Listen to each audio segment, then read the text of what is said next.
Hallo meine lieben Freunde, dieses Video wird am 24.12. veröffentlicht werden, also an Weihnachten. Ich wünsche euch alles Gute zum Weihnachten, ein friedliches Weihnachtsfest und dass die Welt friedlich bleibt und dass ihr auch weiterhin in Frieden leben könnt und dass es euch gut geht, dass ihr gute Gesundheit habt für euch und eure Familie. Also von ganzem Herzen, auch von meiner Familie an euch. Dennoch werde ich heute ein Video machen, und zwar zum Thema Ukraine-Wiederaufbau. So gnadenlos soll der deutsche Steuerzahler bluten. Deutschland hat der Ukraine seit Februar 2022 insgesamt 74 Milliarden Euro an ziviler und militärischer Hilfe überwiesen. So lautet die offizielle Behauptung. Doch das ist, wie immer, nur die halbe Wahrheit. In Wirklichkeit verbirgt sich hinter der Hilfe ein finanzieller Abgrund, der jeden Atem stocken lässt. Die wahre Summe ist viel größer, dreister und verschleierter. Der Steuerzahler soll nicht ahnen, wie tief ihm die Regierung dafür bereits in die Tasche greift und wie tief er den Bürgern auch nach Weihnachten für die Ukraine in die Tasche greift. Für die Bundesregierung ist die Ukraine als ein starker, demokratischer und souveräner Staat von zentraler Bedeutung, auch für die Sicherheit Deutschlands und Europas. Ein Korruptionsstaat soll für die Sicherheit Deutschlands verantwortlich sein.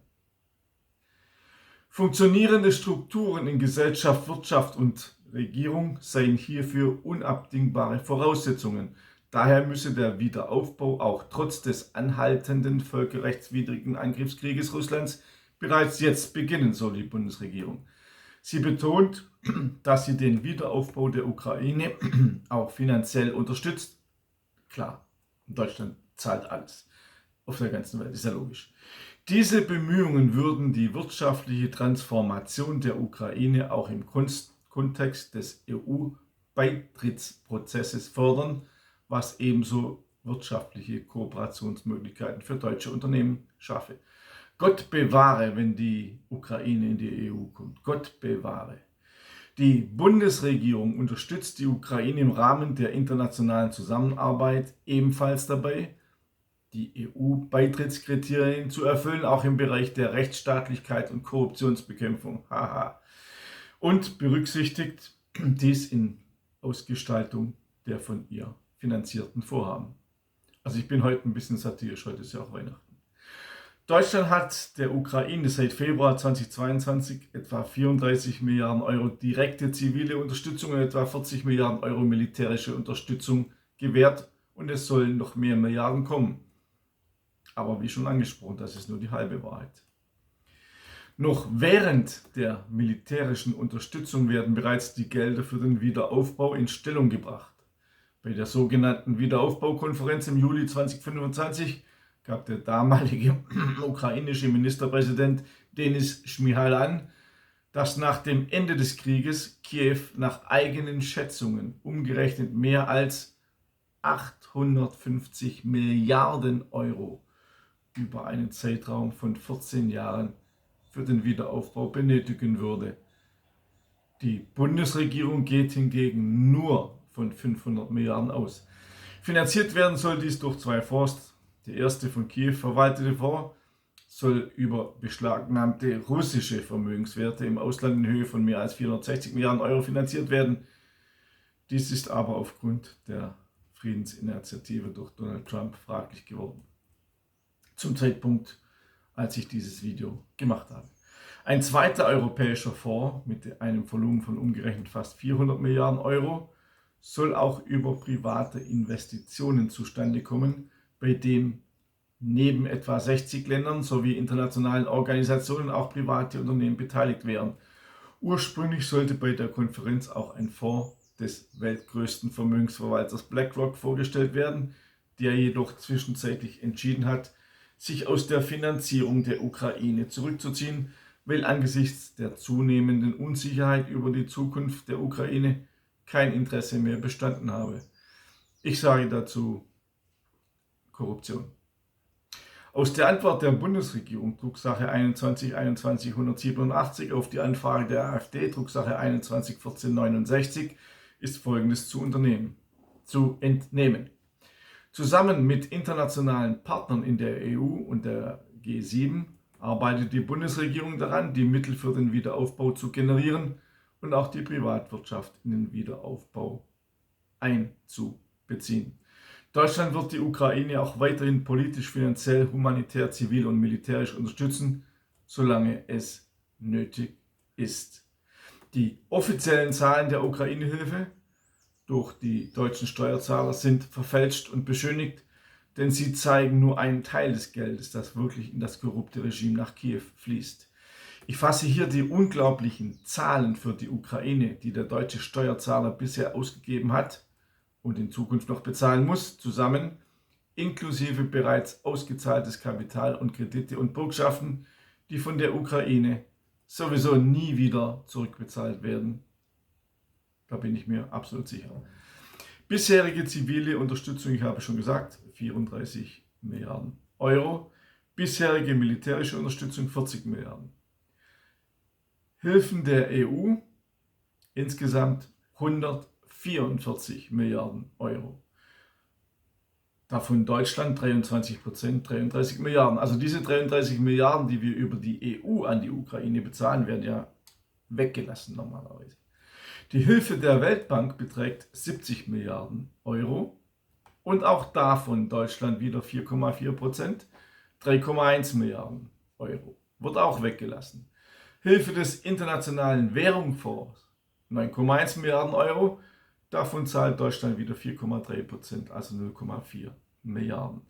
Also die EU-Hilfen, die Hilfen der Weltbank und die Hilfe des Internationalen Währungsfonds, bei denen Institutionen Deutschland auch immer dabei ist mit Zahlen, betragen über 36 Milliarden Euro, die verschwiegen werden. Verschwiegen wird auch, dass man zur Ukraine-Hilfe auch das Bürgergeld hinzurechnen muss, das bisher, wenn man alle Jahre zusammenzählt, 19,1 Milliarden beträgt. Die Gesamtaufwendungen der deutschen Steuerzahler betragen also 129,6 Milliarden Euro. Also knapp 130 Milliarden Euro. Diese Zahl ist so exorbitant hoch, dass es einem die Sprache verschlägt. Was könnte man mit diesem Geld alles in unserem Land anfangen? In unserem Land.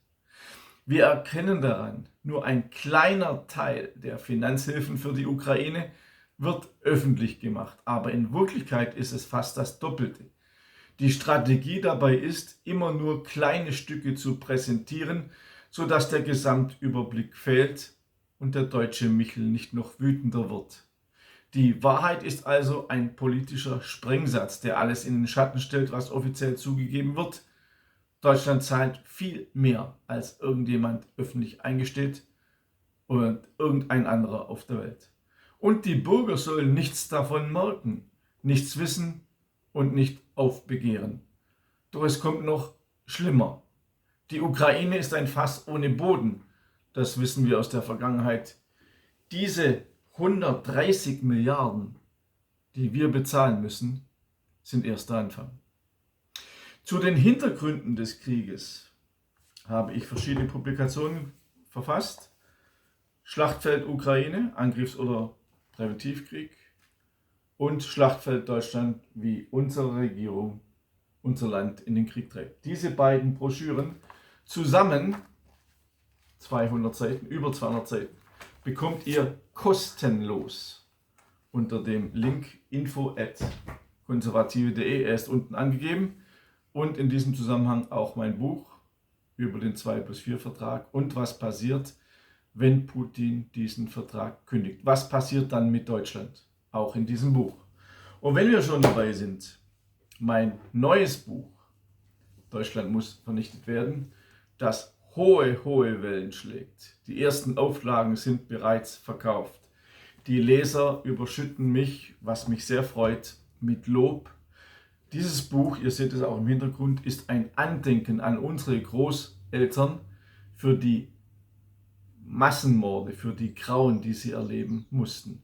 Und jeder, der noch lebt, ist dieses Buch ein Andenken und auch für die Toten, wie ich schon gesagt habe. In diesem Buch werden alle Massenmorde aufgeführt und ich habe etwas gemacht, das es noch nie gibt in keinem Buch der Welt. Ich habe eine Massenmordbilanz an den Deutschen erstellt, über 2 Seiten, und habe alle toten Deutschen zusammengezählt und die Zahl geht in die Millionen. Die Zahl ist so dermaßen hoch, dass ihr es nicht glauben könnt. Alles exklusiv in diesem Buch. Abonniert mich auch bei Telegram, weil ich will weg von YouTube. Ich will irgendwann zu Telegram, weil dort wird nicht so viel zensiert, bis jetzt jedenfalls. Auch der Link ist unten angegeben. Also bitte auf Telegram mich abonnieren. Dort erhaltet ihr auch immer Zusatzinformationen zu mir. Also dort bin ich täglich und gebe euch immer Updates, jeden Tag. Das kann ich ja mit den Videos hier nicht machen, weil ich die Videos ein paar Tage vorher produziere. Ich wünsche euch noch ein schönes Weihnachtsfest und schöne Weihnachtstage.